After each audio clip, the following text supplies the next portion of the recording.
गुरुग्राम बड़ा corporate hub जहां ऊंचे ऊंचे स्काईस्क्रेपर्स हैं, ट्रैफिक कभी खत्म नहीं होता और इंडिया के टॉप बीपीओज हैं। लेकिन इन बिजी स्ट्रीट्स में एक स्कैरी कहानी छुपी है जो सालों से शहर को डरा रही है। उद्योग विहार के सैफ्रॉन बीपीओ की कहानी कोई आम भूतों वाली कहानी नहीं है। ये वो कहानी है जिसने एम्प्लॉयज को डराया है, बॉसेस के होश उड़ा दिए हैं और पैरानॉर्मल इंथुजियास्ट्स को इंटरेस्टेड कर दिया है। क्या ये सच है या बस एक कहानी? चलो इस मिस्ट्री में डुबकी लगाते हैं। हमारी कहानी एक यंग वुमन रोज या कुछ वर्जन्स में निकिता के बारे में है, जो सैफ्रॉन बीपीओ में हार्ड वर्किंग एम्प्लॉई थी। वो अपनी डेडिकेशन, पंक्चुअलिटी और फोन पर डील्स क्लोज करने के कमाल के टैलेंट के लिए जानी जाती थी। लेकिन फिर कुछ अजीब हुआ। एक दिन रोज को एक बहुत लंबा फोन कॉल आया, यूजुअल से ज्यादा लंबा। उसके कॉलीग्स ने नोटिस किया कि वो परेशान लग रही थी, लेकिन उसने कुछ शेयर नहीं किया। अगले दिन वो काम पर नहीं आई, उसके अगले दिन भी नहीं और उसके अगले दिन भी नहीं।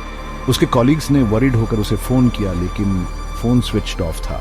उन्होंने उसके घर पर कांटेक्ट करने की कोशिश की, लेकिन जो उन्होंने डिस्कवर किया उसने उन्हें डरा दिया। रोज सालों पहले मर चुकी थी, वो कभी एग्जिस्ट ही नहीं करती थी, एटलीस्ट प्रेजेंट में नहीं। इस रेवलेशन ने सैफ्रॉन बीपीओ में काम करने वाले सभी लोगों को डरा दिया। लेकिन जो चीज और भी ज्यादा स्कैरी थी वो ये रूमर थी कि पूरा ऑफिस एक पुराने ग्रेवयार्ड पर बना है। लोकल रेजिडेंट्स के हिसाब से ईयर्स अगो जहां अब बीपीओ है वहां एक पुराना ग्रेवयार्ड था। कुछ लोगों का कहना है कि जब कंस्ट्रक्शन शुरू हुआ, वर्कर्स को अजीब एक्सीडेंट्स हुए, मिस्टीरियस डेथ्स हुई और अनएक्सप्लेन्ड मैलफंक्शंस हुए।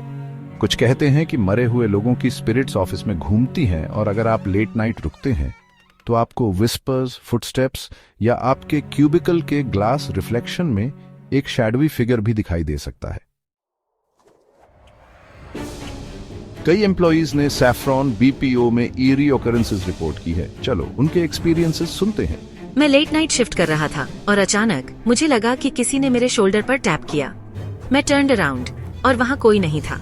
हमारे सिस्टम्स बिना किसी रीजन के हर रात एग्जैक्टली 3 AM पर क्रैश हो जाते थे। आईटी टीम रीजन नहीं समझ पा रही थी। एक बार मैं रेस्टरूम में था और मैंने मिरर में किसी को अपने पीछे खड़ा देखा, लेकिन जब मैं टर्न्ड, स्टॉल एम्प्टी था। लेकिन जहां कुछ लोग सैफ्रॉन बीपीओ की हॉन्टेड हिस्ट्री पर बिलीव करते हैं, वहीं कुछ इसे बस एक कहानी मानते हैं। कंपनी रिप्रेजेंटेटिव रोज या निकिता नाम के किसी एम्प्लॉई का कोई रिकॉर्ड नहीं है। ये स्टोरीज बस इंटरनेट पर एग्जैजरेटेड टेल्स हैं। पैरानॉर्मल एक्सपर्ट, कई हॉन्टेड लोकेशंस साइकोलॉजिकल होती है। जब लोग कुछ स्पूकी एक्सपेक्ट करते हैं तो उनका माइंड इल्यूजन्स क्रिएट करता है। लोकल रेजिडेंट, ये बस नए एम्प्लॉयज को डराने का तरीका है। अगर भूत सच में होते तो हमें कोई प्रूफ क्यों नहीं दिखता? सच हो या नहीं, सैफ्रॉन बीपीओ मिस्ट्री ने इतना ट्रैक्शन गेन कर लिया है कि इस पर एक बॉलीवुड हॉरर फिल्म इंस्पायर हो गई, रोजी द सैफ्रॉन चैप्टर, जिसमें विवेक ओबेरॉय एंड पलक तिवारी हैं, लूसली इसी ईरी टेल पर बेस्ड है।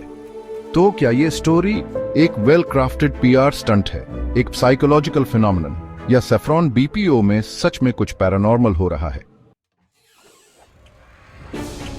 आप भूतों में बिलीव करें या नहीं, एक चीज श्योर है, सैफ्रॉन बीपीओ का मिस्ट्री इंडिया के फेमस कॉर्पोरेट हॉरर टेल्स में से एक है। शायद ये एक बनावटी कहानी है, या शायद कुछ स्पिरिट्स अभी भी उन एम्प्टी क्यूबिकल्स में हैं।